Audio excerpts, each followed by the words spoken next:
What's up, YouTube? We're gonna be testing out this St. Victor 5.56 pistol. I added some Magpul sight to it. I need to get an optic, but that's besides the point. We got the 30 round magazine, if you want to say. And yeah, without further ado, let's see if we can get some fireballs.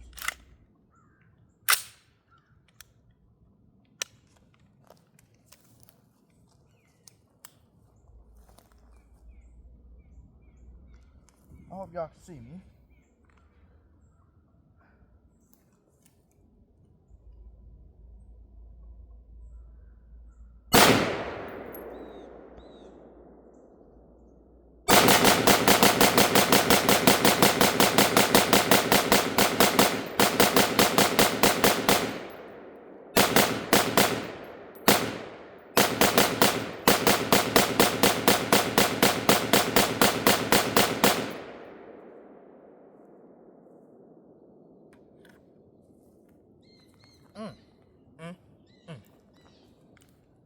That's crazy.